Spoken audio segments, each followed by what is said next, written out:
Hello and welcome to Behind the Powder podcast with me, Paulson Victoria.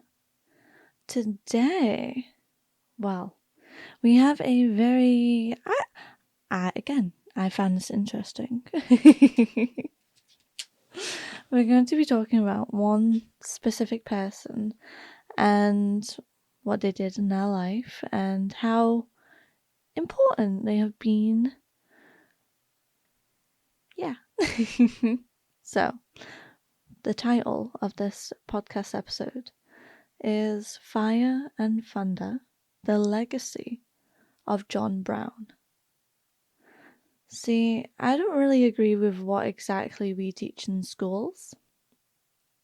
I feel like there needs to be a lot more education on very much important subjects, and it needs to be doubled down on, and also taught how in everyday life there still is struggles that some people go through. So yeah, I really wanted to make a podcast episode about the legacy of John Brown. And through this episode you will see who this man was. So the year is 1800. The United States is a young and restless republic. Thomas Jefferson has just been elected the nation's third president. In Virginia and Carolinas, cotton is blooming, and with it, the brutal expansion of cattle slavery. Chattel slavery. That same year, in a modest wooden house in Torrington, Connecticut, a boy is born. His name is John Brown. In 60 years he will be hanged for treason, but not before he becomes one of the most and revolutionary figures in American history, a man whose name, to this day, conjures freedom, fanaticism, and fire. Welcome to Fire and Thunder, a deep dive exploration of John Brown's radical life and legacy. So, part 1. I'm going to try and do everything in this podcast episode. So, John Brown's lineage was steeped in religious dissent and political defiance. His paternal grandfather, Captain John Brown, fought in the American Revolution, and the family traced its ancestry to Puritans who fled Europe for religious freedom. These weren't passive immigrants. They were deeply devout Calvinists who believed in a strict moral order and divine sovereignty over all human affairs. His father, Owen Brown, was a man of muscular principle, a tanner by trade and a devout Congregationalist by faith. Owen taught his children that life was not for comfort, but for conviction. He saw slavery not as a social or economic issue, but as a personal affront to God. When John was 5, the family moved west to Houston, Ohio, part of the Connecticut Western Reserve, a frontier outpost where abolitionist sentiment was unusually strong for the time. Hudson was a haven for New England transplants and anti-slavery agitators.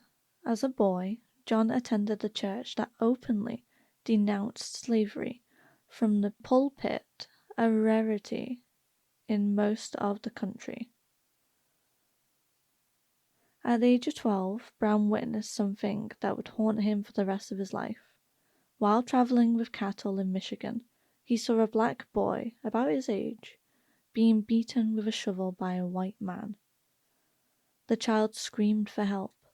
No one intervened.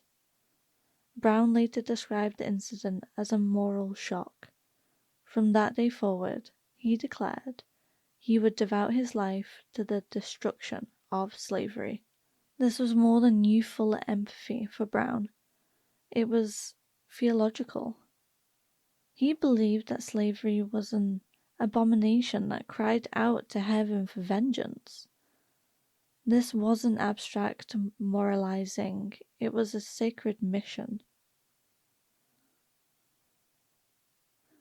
Brown's Christianity was rooted in Calvinist orthodoxy. He read the Bible obsessively, particularly the Old Testament stories of divine justice, righteous violence, unconventional purpose. He identified with prophets more than apostles, Elijah more than Paul, Moses more than Jesus. Where some Christians found peace in Christ's mercy, Brown saw urgency in God's wrath. The world, he believed, was under judgment, and slavery was the greatest national sin. And like the Hebrew prophets, he believed that redemption would come not through passive endurance, but through purifying fire. This theological intensity was deepened by his personal trials. At 20, he tried to attend seminary in Connecticut, but lacked the financial means. Instead, he turned back to trade, becoming a tanner like his father, working with hides and chemicals in the gritty, noxious conditions of early industrial America. In 1820, he married Dianthe Lust. They had 7 children together. Tragedy struck early and often. One son died in infancy, another at 4 years old. Dianthe herself died in 1832 after a difficult childbirth. Brown was devastated. He remarried, but clearly not that devastated, because he actually remarried that same year to Mary Day and had 13 more children, so 20 in total. But death remained a close companion. 9 of his children would die before him. These losses did not break him. They clarified his sense of purpose. Brown came to see suffering as evidence of God's shaping hand, trials that refined rather than punished. Like Job, he accepted pain as part of divine calling. Like Abraham, he was willing to offer up his children on the altar of duty. For nearly 2 decades, John Brown struggled financially. He attempted careers as a cattle broker, a land surveyor, a postmaster, and even a wool merchant. He was arrested for debt, declared bankruptcy multiple times, and was once jailed in Illinois after a failed business venture. These failures earned him a reputation as eccentric, erratic, and perhaps unstable. Man, I mean, that is a lot of jobs right there, and nothing seemed to stick. But Brown's failures in commerce contrasted sharply with his clarity of moral vision. While many men pursued wealth in exchange in the expanding frontier economy, Brown dedicated himself to moral action. By the 1830s and 40s, he was fully immersed in abolitionist networks. He helped fugitive slaves escape to Canada. He refused to buy products produced by slave labor. He even briefly established a wool consortium that attempted to bypass Southern slaveholders entirely, though it failed. See, he doesn't have much luck, but he still got his morals, bless him. See, now this is where somebody is using religious, I guess, in a good way, where they're seeing that slavery is just like, nope, wrong. And yeah, they're using the faith to do good, really. In 1847, a key moment occurred. Brown, Frederick Douglass, in Springfield, Massachusetts. Douglass, already a famous orator and former slave, was struck by Brown's intensity. Brown told Douglass that slavery could only be ended with bloodshed. He even showed him a rudimentary map, a plan to lead a guerrilla war through the Appalachian Mountains, arming slaves and setting up a revolutionary stronghold. Douglass later wrote, "Though a white gentleman, he is in sympathy a black man, and as deeply interested in our cause as though his own soul had been pierced with the iron of slavery." End quote. Brown was beginning to see himself as a general in a coming war, not a metaphorical war of ideas, but an actual tactical conflict. He drilled his sons in marksmanship. He read military strategy. He studied terrain. This man was ready. In private, he began to speak of divine ordination. He believed he had been chosen by God for a holy mission. Not chosen in the loose evangelical sense, but literally selected, like a biblical patriarch, to strike down a sinful empire. That empire, slavery. By the late 1840s, John Brown had ceased to be merely a devout Christian or concerned citizen. He was transforming into something else, a prophet of violence, a messianic revolutionary, a man with no allegiance but to divine law. As the nation hurtled towards division of over slavery, Brown's plans grew more ambitious and more dangerous. He would no longer work only in shadows. He would take up the sword, and the first blow would fall not in the plantations of the South, but in the volatile, blood-drenched frontier of Kansas. So now we're going to travel to the territory of Kansas, where John Brown and his sons stepped onto the national stage with brutal force. It's a land where elections are stolen, homes are burned, and men are murdered over the question of slavery. This little part is going to be called Bleeding Kansas. It is 1854. The United States is coming apart at the seam. The fragile compromises that held the Union together are cracking. The Missouri Compromise is repealed. The Kansas-Nebraska Act opens new territories to the possibility of slavery, and the nation is told, "Let the settlers decide." It is called, quote, popular sovereignty. But in practice, it becomes a bloody competition, a race between pro-slavery and anti-slavery forces to seize the land, populate the territory, and control its future. Kansas is no longer just a stretch of prairie, it is a battlefield. And into this storm steps a man with a Bible, a broadsword, and a vision from God. John Brown has come to make war on slavery, and he will begin in Kansas. When the Kansas-Nebraska Act passed in 1854, it nullified decades of uneasy compromise. By allowing settlers to vote on whether slavery would be legal. Congress turned the frontier into a tinderbox.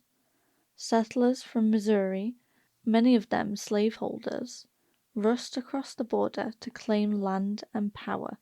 In response, abolitionists from the North began to organize, quote, free soil migrations to Kansas. Among these efforts was the Massachusetts Immigrant Aid Company, which sent dozens of Northern families westward, determined to build anti-slavery strongholds. Brown was living in North Elba, New York, when news of canvas reached him. Several of his adult sons, John Jr., Jason, Owen, Frederick, and Salmon, had already moved there. In 1855 they wrote home, describing a state of siege. Pro-slavery militias were attacking free state settlements. Homes were being burned. Abolitionist leaders were being threatened and driven out. Brown, ever the man of action, wrote back, "I must go to Kansas. I must fight." He gathered weapons and ammunition and supplies. He secured donations from Northern abolitionists and secretly armed himself and his family. He traveled with wagons full of rifles hidden beneath hay, a broadsword at his side, and the conviction that God had prepared him for this hour. Brown arrived in Kansas Territory in October 1855, a month before winter. He joined his sons near the Osawatomie region, a rough, unsettled area on the frontier. Life there was hard, raw, and precarious. Cabins were few, supplies scarce. The Browns built crude shelters and began drilling with weapons at dawn. But even as they settled in, the violence was escalating. Earlier that year, pro-slavery forces had sacked Lawrence, the main Free State stronghold. A sheriff's posse of over 800 men, many from Missouri, attacked the town, burning buildings, destroying printing presses, and looting stores. Miraculously, no one was killed, but the message was clear. Kansas would be won by the sword, not the ballot. Brown took this as a divine signal. If the pro-slavery side would use force, so would he. And he would not wait to be attacked. He later wrote that he had been, quote, fully convinced that we have now reached the point where blood must flow. The crimes of this guilty land will never be purged away but with blood. On the night of May 24th, 1856, John Brown gathered a small group of men, including 4 of his sons and his son-in-law, and led them along the banks of Pottawatomie Creek, near present-day Lane, Kansas. Their mission was to strike terror into the hearts of pro-slavery settlers. They targeted 5 men, all of them part of a group that had threatened and harassed Free State settlers. These were not anonymous strangers. Brown had studied them, gathered intelligence. He believed they were planning further violence. In the dead of night, Brown's group entered the cabin of James Doyle, dragged him and his 2 sons into the road, and hacked them to death with broadswords. They then moved on to the cabins of Allen Wilkinson and William Sherman, both killed in similar fashion. Brown allowed one of the Wilkinson sons to live, instructing him to quote, "Tell your neighbors what you saw tonight." The bodies were discovered the next morning, butchered, mutilated, and left as a message. Brown had not used guns. He wanted these killings to be personal, intimate, unforgettable. As the psychology goes with a knife, it's much more personal, much more slower than with a gun. The Potawatomi massacre sent shockwaves across the country. Southern newspapers branded him a terrorist, a fanatic, a murderer. Northern abolitionists were divided. Some recoiled in horror, others whispered approval. But Brown never apologized. In fact, he refused to publicly confirm his role for years. Privately, he believed he had done God's will, striking down wicked men like the prophets of old. He later wrote to a friend, quote, "God is my judgment. It is not a case for civil law." End quote. The national press exploded with news of the killings. The New York Herald called the event, quote, "a massacre by Northern fanatics." End quote. Pro-slavery forces used it as evidence of abolitionist lawlessness. Well, that's kind of calling the kettle black. Free state leaders tried to distance themselves. Even Horace Greeley of the New York Tribune, a modern Republican, called it a, quote, "deplorable act." But in the backrooms of Northern abolitionist circles, something else was happening. Radical figures like Gerrit Smith and Franklin Sanborn began to see John Brown not as a liability, but as a potential weapon. Quietly, they began funneling him money and supplies. They would later be known as the, quote, "Secret Six," a cabal of wealthy Northern men who financed Brown's growing war. Brown, meanwhile, did not retreat. He went deep underground, organizing raids, collecting weapons, and traveling east to secure more support. He became both feared and mythologized. To the south, he was a terrorist. To the north, a firebrand. To slaves, a whispered rumor, a white man who killed for their freedom. By 1857, John Brown had become more than a man. He was becoming a symbol of justice, of vengeance, of holy war. His mind was consumed by a single vision, a slave revolt, launched from the heart of the South, sustained by mountain redoubts, and led by him. He began drafting blueprints for a secret stronghold, Appalachian Mountains, complete with armories, supply lines, and a black militant. He studied guerrilla warfare, mapped terrain, and trained volunteers. He told his allies that when the time came, he would strike a blow that would make the nation tremble. In private, he wrote, quote, "I expect to effort a mighty work. Though it cost the life of every man of us, God will surely attend to his own cause in the best possible manner." End quote. And so, with Kansas still bleeding, John Brown turned his eyes to Virginia. There, at a sleepy riverside arsenal called Harpers Ferry, he would make his final stand. We're going to witness one of the most dramatic and controversial moments in American history.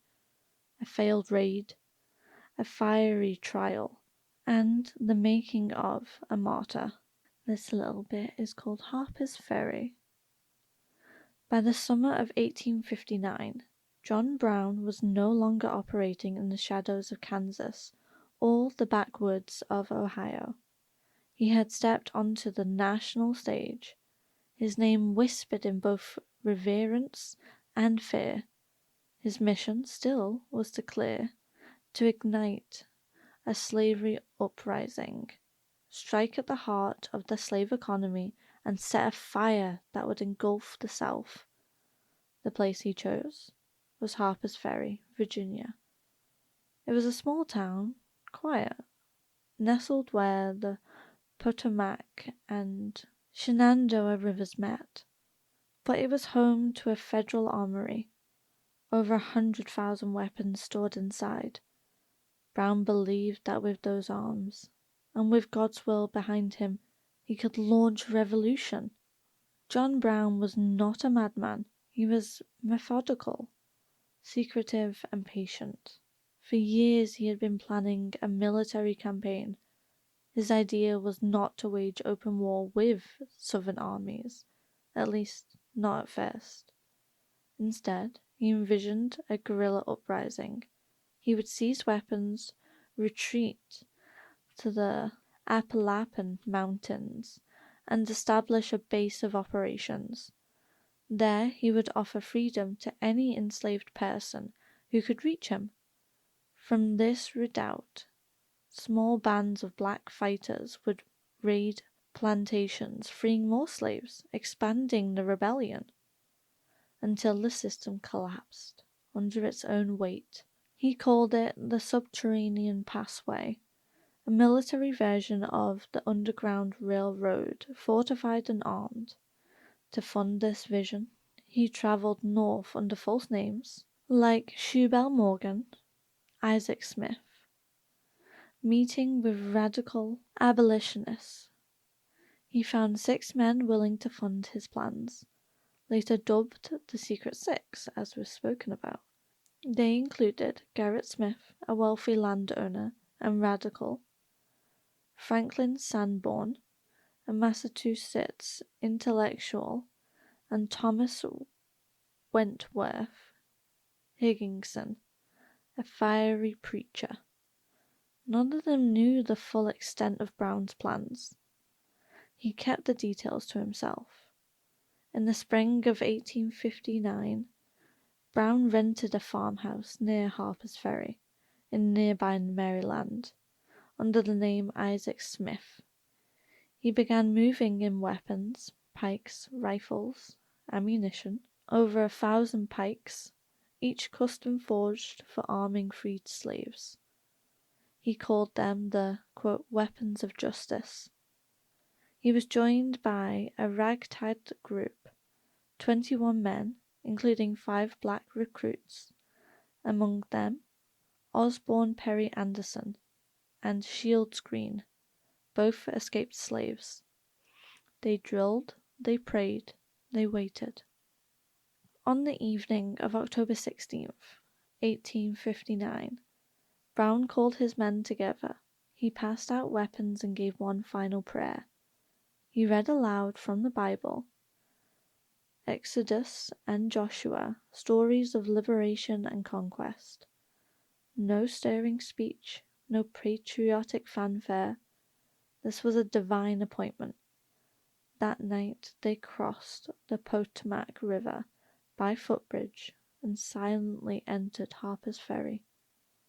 There were no guards at the Federal Armory. It was Sunday evening. The men easily cut the telegraph wires, overpowered the night watchman, and seized control of the weapons stockpile. By midnight, they had control of most of the town, the arsenal, the rifle works, and the bridge. Brown sent men to nearby plantations to spread the word. He expected enslaved people to rise and join him, but few came. By dawn the alarm had sounded. Townspeople began firing on the raiders from surrounding hills.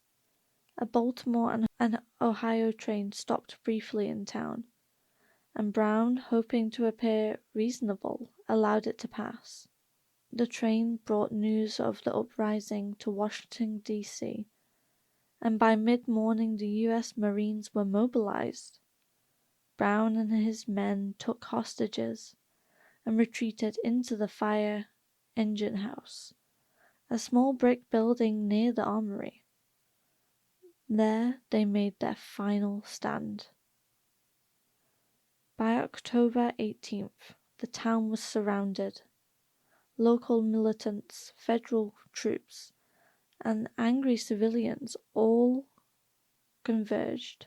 President Buchanan sent a detachment of U.S. Marines, commanded by none other than Colonel Robert E. Lee, who would become the Confederate general just 2 years later. His aide, Lieutenant J.E.B. Stuart, another future Confederate icon. Lee gave Brown a final offer of surrender. Brown refused. He still believed that somehow the tide would turn, that the enslaved population would rise. At dawn, the Marines stormed the engine house. They smashed the doors with sledgehammers. In the chaos, they killed several of Brown's men, including 2 of his sons, Watson and Oliver. Brown was beaten unconscious with a sword pommel, and taken prisoner. 10 of his men were dead, 5 had escaped. The raid failed. But the nation now was watching. John Brown was charged with treason against the Commonwealth of Virginia, inciting slave insurrection, and multiple counts of murder.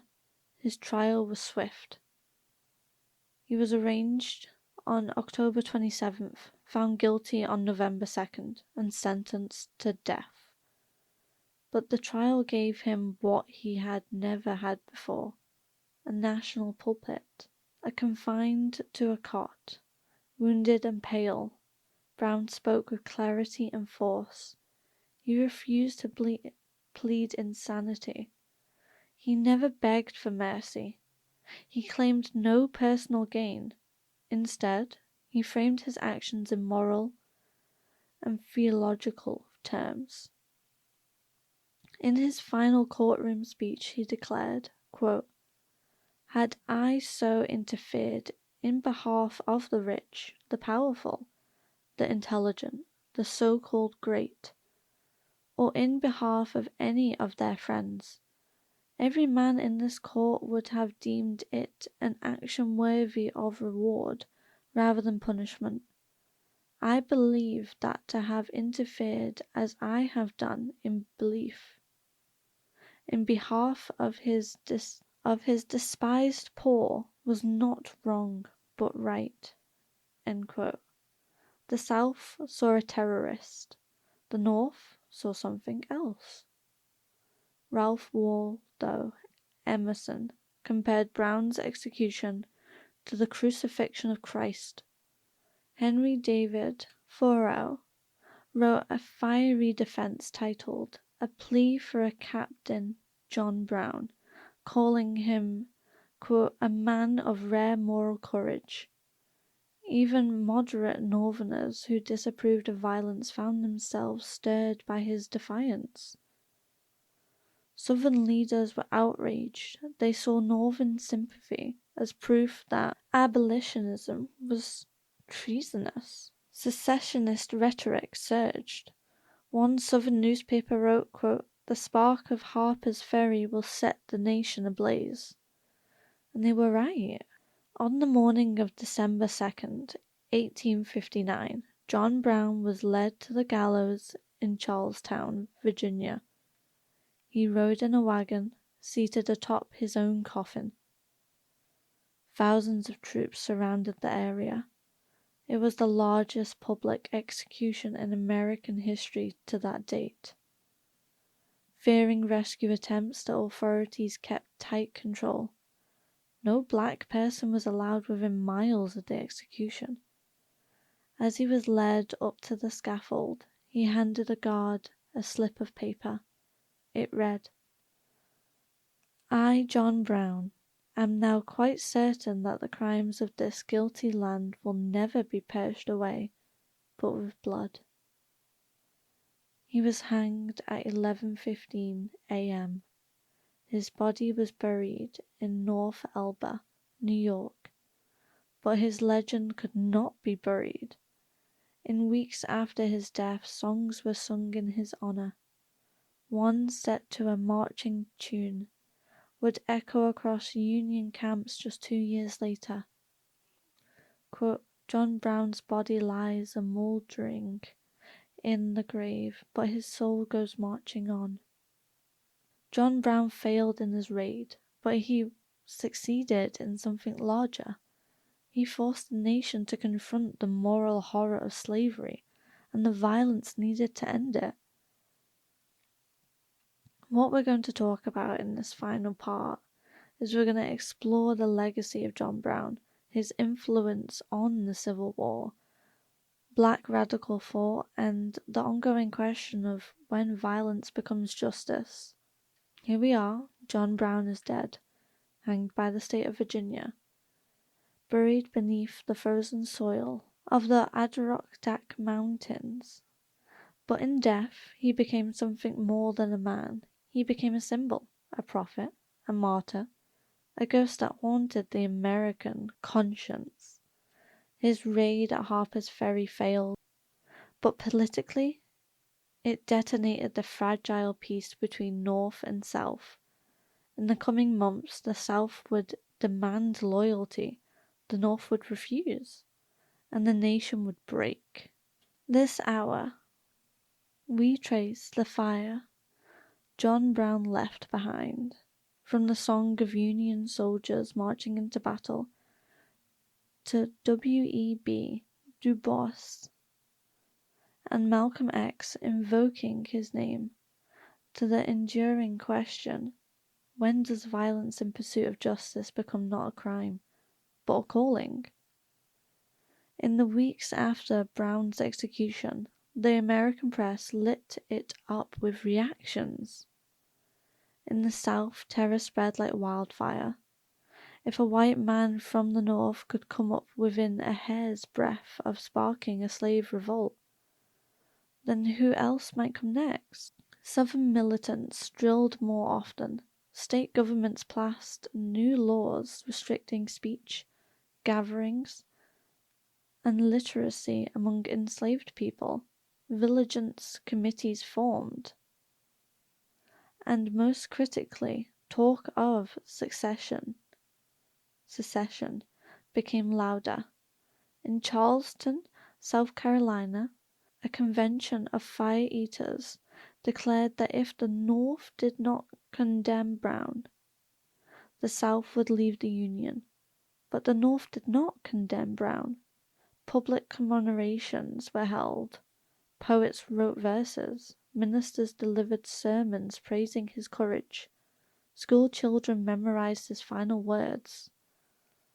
Ralph Waldo Emerson predicted that Brown would make the gallows, quote, as glorious as the cross. The cultural split became unmistakable. There was no longer a disagreement over tariffs or territory. This was a nation divided morally over the very definition of freedom, humanity, and justice. And in this moment, John Brown's ghost rose. By 1861, the first shots of the Civil War rang out at Fort Sumter. When President Lincoln called for volunteers, over 75,000 responded. Among them were young men from Massachusetts, Ohio, Iowa, many who had never seen battle, but who knew the words. John Brown's body lies a-mouldering in the grave, but his soul goes marching on. This song spread rapidly through Union camps. It was sung in tents, on marches, in the mud and cold of Antietam, Shiloh, and Gettysburg. The melody was catchy, but the meaning ran deeper.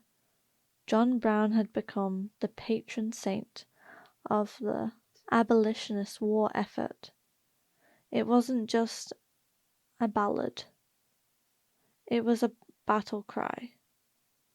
In 1862, Julia Ward Howe adapted the tune into what became known as the Battle Hymn of the Republic, a fiery hymn about judgment, sacrifice, and righteous war.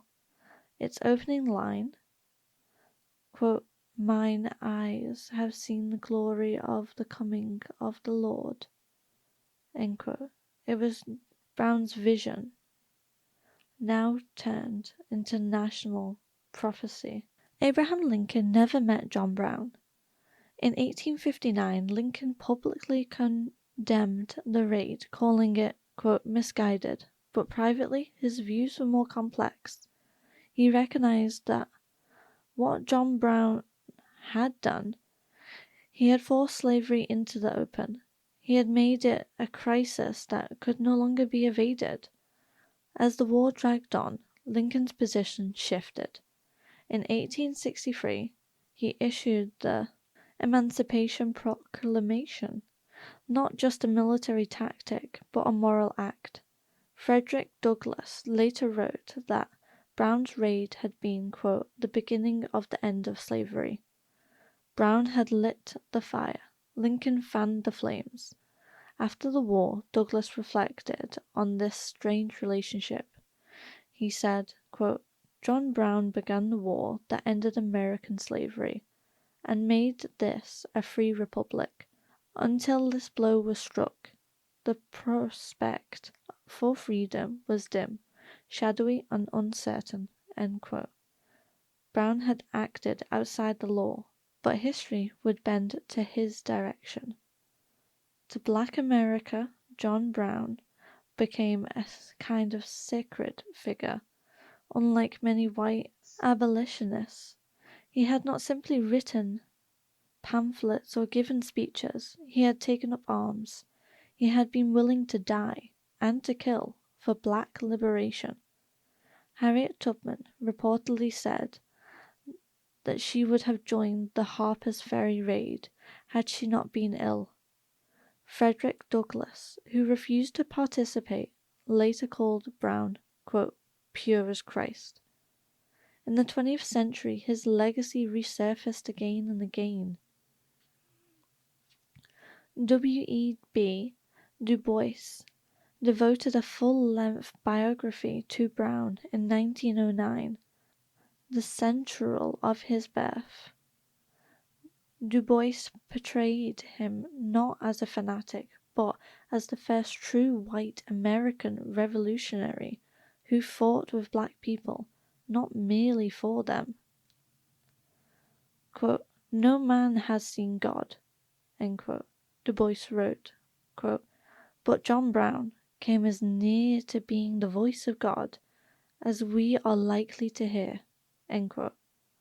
Later, in the 1960s, Malcolm X invoked Brown as a model of white allyship.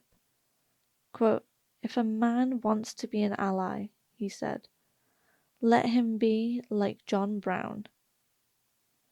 The Black Panther Party admired him.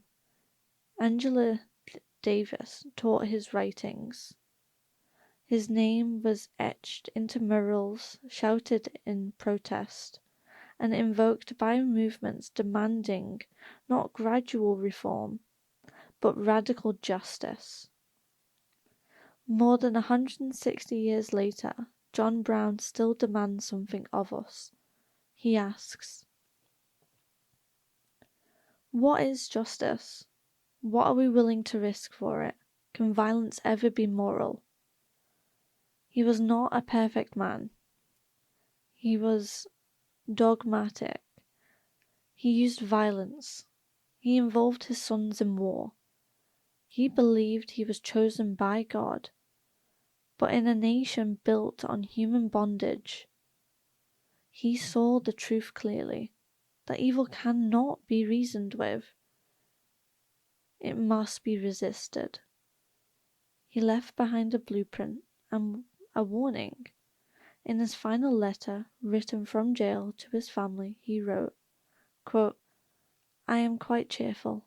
I trust in God, and I am confident that He will forgive me. And though I perish, I believe that my work will not. End quote. In fact, his work did not perish. It marched, it sang, it bled, it survived. And it still survives to this day. Now, this has been Behind the Pad podcast with me, Paulson Victoria. I really hope you have enjoyed this episode of Fire and Thunder, The Legacy of John Brown. Thank you for listening. If you want to see the spicier version, which it sounds a bit weird when doing this episode, then you can go see on Dark Fans and many vids, because I am actually sitting here naked while reading this podcast, which cannot clearly be shown on YouTube. But yeah, thank you. Thank you for listening. I really found this interesting. If you have any other topics, then please send them to me. If you have any feedback, love to hear it. If you could give us a like on Spotify, Apple, whatever you're listening to, if you can rate it, if you can star it, please do. I would just appreciate 5 stars. Thank you very, very much. This has been Behind the Bad Podcast with me, Paulson Victoria. And goodbye.